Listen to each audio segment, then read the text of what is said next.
Pan को आधार से link करवाना हुआ अनिवार्य, वरना हो सकती है ये परेशानी। नमस्कार, स्वागत है आपका हमारे चैनल पर। मैं हूं आपके साथ पूजा। पैन कार्ड भारत में एक महत्वपूर्ण दस्तावेज है जो आयकर और बैंकिंग सेवाओं से संबंधित कई कार्यों के लिए अनिवार्य माना जाता है।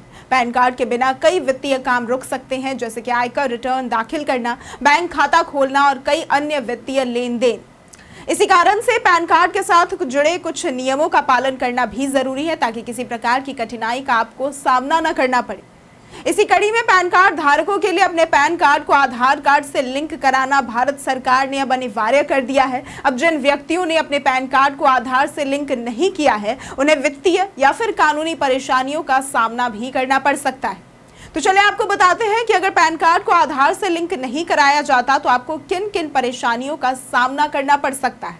सबसे पहले परेशानी जो आपके सामने आ सकती है वो है पैन कार्ड का निष्क्रिय हो जाना। पैन आधार को लिंक करने की प्रक्रिया अनिवार्य करने के बाद अगर आपने अब तक अपने पैन को आधार से लिंक नहीं किया है तो यह निष्क्रिय भी हो सकता है। पैन कार्ड इनएक्टिव होने के बाद जब किसी भी वित्तीय कार्य में इसकी जरूरत पड़ेगी तो आपको परेशानी हो सकती है, क्योंकि ऐसी स्थिति में आप पैन का इस्तेमाल नहीं कर पाएंगे। बैंकिंग, टैक्स संबंधी कार्य या फिर अन्य वित्तीय लेन देन के लिए पैन कार्ड का इस्तेमाल जरूरी होता है। इसलिए इस परेशानी से बचने के लिए जरूरी है कि पैन को जल्द से जल्द आधार से लिंक करवा लिया जाए। इसके अलावा पैन कार्ड का इस्तेमाल बैंक खाता खोलने, लोन लेने और अन्य वित्तीय लेन देन के लिए भी किया जाता है। अगर पैन कार्ड आधार से लिंक नहीं है तो बैंकिंग सेवाओं का लाभ उठाना मुश्किल हो सकता है।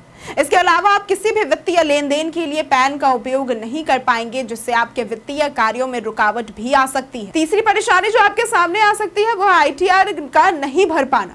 पैन कार्ड का उपयोग आयकर रिटर्न यानी कि आईटीआर दाखिल करने के लिए भी किया जाता है। अगर आपका पैन कार्ड आधार से लिंक नहीं है और वो निष्क्रिय हो जाता है तो आप आईटीआर फाइल नहीं कर पाएंगे। भारत में आईटीआर भरना जरूरी होता है और समय पर इसे दाखिल न करने पर आपको जुर्माना भी लग सकता है। इसके अलावा यदि आप समय पर आईटीआर फाइल नहीं करते हैं तो यह आपके लिए कानूनी समस्याएं भी पैदा कर सकता है। पैन और आधार का लिंक न होने पर टैक्स डिडक्टेड एट सोर्स यानी कि टीडीएस की दर में वृद्धि हो सकती है। सामान्यतः टीडीएस की दर 10% होती है, लेकिन अगर पैन आधार से लिंक नहीं है तो यह दर 20% तक भी बढ़ सकती है। इसका मतलब है कि आपको अधिक टैक्स चुकाना पड़ेगा, जो कि आपकी आर्थिक स्थिति पर प्रतिकूल असर डाल सकता है।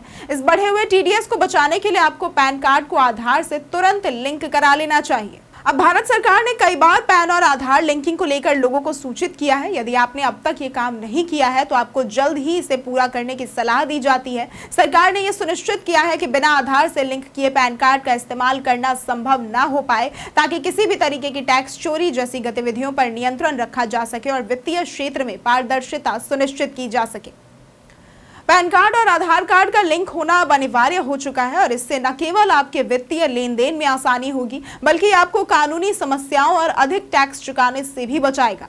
इसलिए इसे तुरंत लिंक करवा लें और किसी भी प्रकार की समस्या से बच सकते हैं। समय रहते ये कदम उठाना आपके लिए लाभकारी साबित हो सकता है। अगर आपको ये वीडियो पसंद आई हो तो इस वीडियो को लाइक करें, शेयर करें और साथ ही हमारे चैनल को सब्सक्राइब करना ना भूलें। आज के लिए सिर्फ इतना ही। वीडियो हमारे साथ बने रहने के लिए धन्यवाद।